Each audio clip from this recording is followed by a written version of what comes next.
बच्चों, आप सभी का ऑनलाइन क्लास एक में बार एक ऑनलाइन बार क्लास फिर में स्वागत स्वागत है। है। दक्ष ग्रुप के डच विभिन्न ग्रुप के संस्थाओं विभिन्न में से संस्थाओं में से एक एक आइडियल प्राइवेट आईटीआई आइडियल के द्वारा प्राइवेट ऑनलाइन आईटीआई के क्लासें द्वारा चलाए जा रहे ऑनलाइन हैं। क्लासें इस नियमित महामारी रूप में से भी चलाए आप जा रहे हैं, लोगों को आइडियल परिवार एक जिसमें सेतु का आप कार्य सभी कर रहा है। बच्चे नियमित रूप से पठन पाठन का कार्य कर रहे हैं। बच्चों, आज मैं आप सभी को इंटरचेंजेबिलिटी के बारे में विस्तार पूर्वक बताऊंगा। तो आज का टॉपिक है इंटरचेंजेबिलिटी। इंटरचेंजेबिलिटी यह अंग्रेजी के 3 शब्दों से मिलकर बना हुआ है। वो 3 शब्द निम्नलिखित हैं: inter plus change plus ability, जिसे हिंदी में इंटर अर्थात अंततः, चेंज यानी परिवर्तन, एबिलिटी यानी योग्यता। इंटरचेंजेबिलिटी को हिंदी में अंतः परिवर्तनशीलता या विनिमयता के नाम से जानते हैं। इंटरचेंजेबिलिटी क्या है और क्यों किया जाता है, इस बारे में आज हम आपको बताएंगे। बच्चों, जैसा कि आप जानते हो, मशीन विभिन्न पार्टों से मिलके बने होते हैं।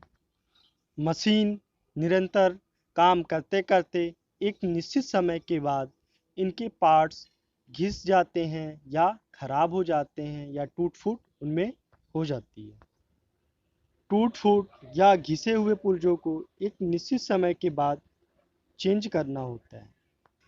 मशीनों के पार्ट्स चेंज करने के लिए हमें उसी आकार, साइज व एक्यूरेसी के पार्ट्स की आवश्यकता पड़ती है और इस एक्यूरेसी वाले पार्ट्स को हम खराब पुर्जे के स्थान पर बदल देते हैं।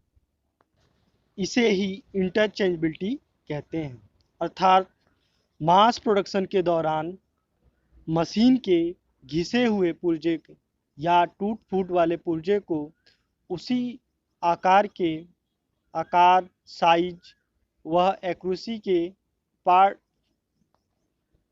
वाले पुर्जे से बदल देना क्या कहलाता है? इंटरचेंजेबिलिटी कहलाता है।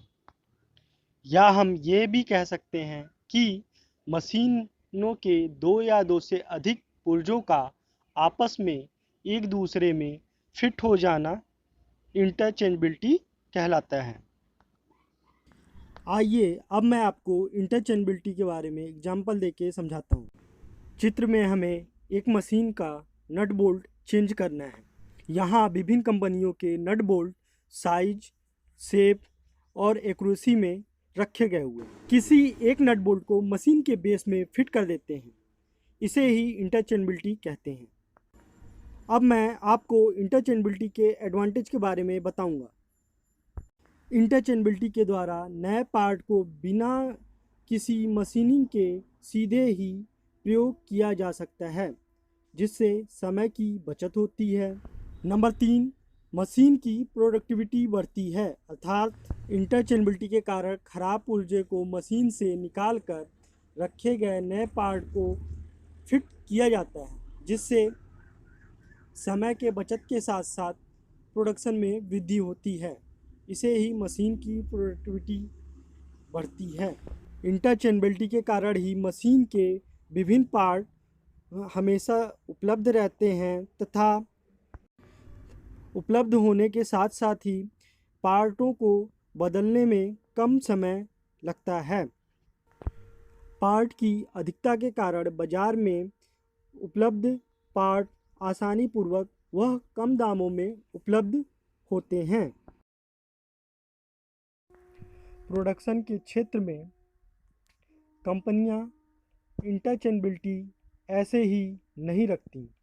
इन्हें जहां एक तरफ स्टैंडर्ड के साथ साथ विभिन्न पदों को भी ध्यान में रखना पड़ता है, जैसे लिमिट, फिट, टॉलरेंस, अलाउंस आदि। तब जाके कोई कंपनी मशीनों के विभिन्न पुर्जों को शेप, साइज व एक्यूरेसी में बनाती है। अगले आने वाले क्लास में मैं आपको विभिन्न पदों के बारे में विस्तार पूर्वक पढ़ाऊँगा। तब तक के लिए धन्यवाद। आप मेरे वीडियो को लाइक शेयर और सब्सक्राइब ज़रूर करें।